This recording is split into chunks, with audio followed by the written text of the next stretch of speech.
जी, जो 2022 का रिक्रूटमेंट आया है, जो कि जनरल रिक्रूटमेंट है और साथ ही साथ बैकलॉग का रिक्रूटमेंट है, आदरणीय हमारे सीनियर मेंबर ने बताया कि उसमें किस तरीके से आरक्षण की अवहेलना की गई है, जिसमें चाहे वो एससी कम्युनिटी हो, बैकवर्ड कम्युनिटी हो या एसटी कम्युनिटी हो, उसमें एसटी कम्युनिटी में 100 से ऊपर पद 127 सीट्स पे 0 रिजर्वेशन के तहत एक भी सीट नहीं दी गई है। और जहां हम 27% रिजर्वेशन की बात करते हैं, वहां पर तो सीट एक तरीके से 10 से 15 सीट भी नहीं दी गई है। तो अध्यक्ष जी, मेरा ये कहना है कि ये मुद्दा विधान परिषद में भी उठाया गया था और उसके अलावा भारतीय जनता पार्टी के बहुत सारे जो हमारे नेता हैं, केशव प्रसाद मौर्य जी, कौशल किशोर जी, ब्रिजलाल जी, गौरी शंकर वर्मा जी और साथ ही साथ हमारे उप मुख्यमंत्री ब्रजेश पाठक जी ने भी इस मुद्दे पे बोला था कि इसमें एक्शन लिया जाएगा। और आपके कहने के बाद आर्टिकल 13 केजीएमयू के तहत एक कमेटी बनाई गई है जिसमें कि इस पे एक्शन लिया जाएगा। और सर, इसमें जो कमेटी बनाई गई है, ये 3 मेंबर्स की कमेटी है। पहले जो मेंबर है वो सर डीजीएमई के पोस्ट पे हैं, जो कि ऑलरेडी इसके कार्यदायी संस्था के ऑलरेडी मेंबर हैं। दूसरे जो 2 मेंबर्स हैं वो आरएमएल के 2 प्रोफेसर्स हैं, जो कि इनके वाइस चांसलर के अंदर ऑलरेडी इनके अंडर में काम करते हैं।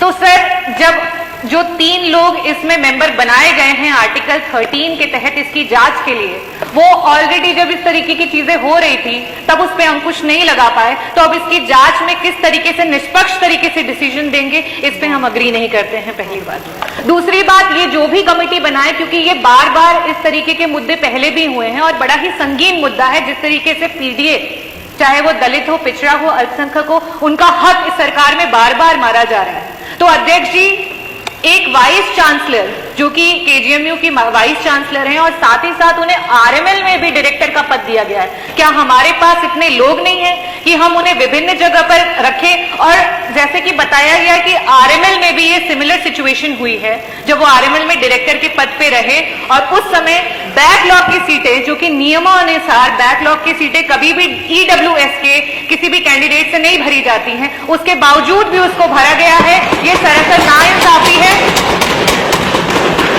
और लास्ट में मैं ये कहना चाहूंगी अध्यक्ष जी कि मौखिक रूप से विधान परिषद में इसके लिए आश्वासन मिला था और आश्वासन मिलने के बावजूद भी रिक्रूटमेंट चलते रहे, इंटरव्यू चलते रहे और कहीं भी इस पे वीसी के द्वारा कोई भी रोक नहीं लगाई गई है। ये अपने में दर्शाता है कि सरकार इसको लेकर के बिल्कुल भी सीरियस नहीं है। अभी भी सर इंटरव्यू चल रहा है।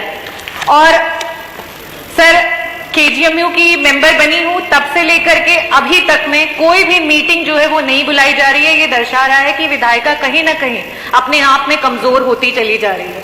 सर, वहां पे 2 टीम्स होती हैं, एक एग्जीक्यूटिव कोर्ट होता है, एक एग्जीक्यूटिव मेंबर्स का होता है और एक कोर्ट मेंबर्स का होता है। मैं आपके माध्यम से ये अनुरोध करना चाहूंगी कि जो भी सदस्य यहाँ सदन से वहां पे एज अ मेंबर चुन करके जाते हैं, उन्हें कोर्ट में जाने का अवसर मिले, ताकि इस तरीके के जो भी हरकतें हो रही हैं उस पे अंकुश लगाया जा सके।